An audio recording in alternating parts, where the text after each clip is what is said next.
నా వర్షంలో అల్లు అర్జున్ని అరెస్ట్ చేయడం నిజంగా చాలా తప్పండి. ఎందుకంటే ఒక యాక్టర్, ఇప్పుడు నేను కూడా ఆ రోజుల్లో కూడా ఏంటంటే, నేను సినిమా రిలీజ్ రోజు థియేటర్ వాళ్ళు పిలిచేవారు. సార్ మీరు మా థియేటర్కి రావాలి, మీరు ఎప్పుడు వస్తారు చెప్పండి, చెప్తే మేము బ్యానర్ కడతాం, మేము అది చేస్తాం ఇది చేస్తాం అని చెప్పేవారు.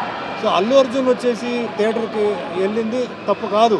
బట్ థియేటర్ వాళ్ళు అక్కడ ఏంటంటే, ఇంత పెద్ద ఒక హీరో ఈరోజు ఆయనకి మంచి క్రేజ్ ఉంది, ఫాలోయింగ్ ఉన్నప్పుడు దానికి తగిన పోలీసు ప్లస్ ప్రైవేట్ సెక్యూరిటీ అంటే బౌన్సర్స్ ఇలాంటి వాళ్ళని తీసుకొచ్చేసి ఆ క్రౌడ్ని, ఆయన ఉన్నంత వరకు క్రౌడ్కి ఏం జరగకుండా, ఆయనకేం జరగకుండా ఆయనకు ఒక దారి ఒకటి పెట్టి ఆయన వచ్చి కాసేపు అందరిని చూసి పలకరించి వెళ్ళిపోయే వరకు చూసి ఉండాలి. ఏం చేశారో పోలీసు ఉందంటున్నారు, కొందరు లేదంటున్నారు, కొన్ని సరిపోవట్లేదు స్టాప్ అంటున్నారు. సో ఇవన్నీ రకరకంగా ఉంది. బట్ అల్లు అర్జున్ని అరెస్ట్ చేసిన మట్టుకే అది చాలా తప్పు. ఆయన ఏ విధంగా అది తప్పు కాదు. యాజ్ అన్ యాక్టర్ ఆయన వెళ్ళడంలో తప్పేమీ లేదు. But anyway reverse don't go reverse అంటారు. జరిగిపోయింది గురించి మళ్ళీ వెనక్కి తీసుకురావడం కుదరదు. సో ముందు ఏంటంటే ఇది ఒక హెచ్చరిక.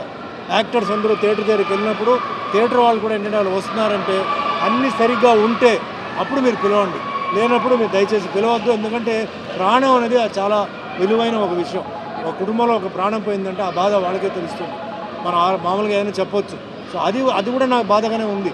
ఒక సైడ్లో ప్రాణం పోయింది, ఒక అభిమాని ఆవిడ అక్కడ థియేటర్ దగ్గరికి వచ్చి వాళ్ళ ప్రాణం పోయింది చెప్పి నాకు ఫీలింగ్ ఉంది. But what to do?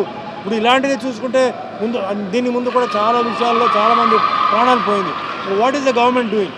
మరి దానికి ఎందుకు వాళ్ళు క్వశ్చన్ చేయాలి? ఎందుకు పోయి అల్లు అర్జున్ ఎందుకు పాయింట్అవుట్ చేస్తున్నారు? దానికి సమాధానం చెప్పండి. మరి ఇక్కడేమో ఒక ప్రాణం పోయింది, ఆడ ఎన్నో ప్రాణాలు పోయింది, ఎన్నో జరిగింది. ఎందుకు వాళ్ళకి ఒక రూల్ ఇక్కడ ఒక రూలా? కరెక్ట్ కాదు అది. ఏదేమైనా అల్లు అర్జున్ని అరెస్ట్ చేసిన మటుకి చాలా తప్పు, అంతే.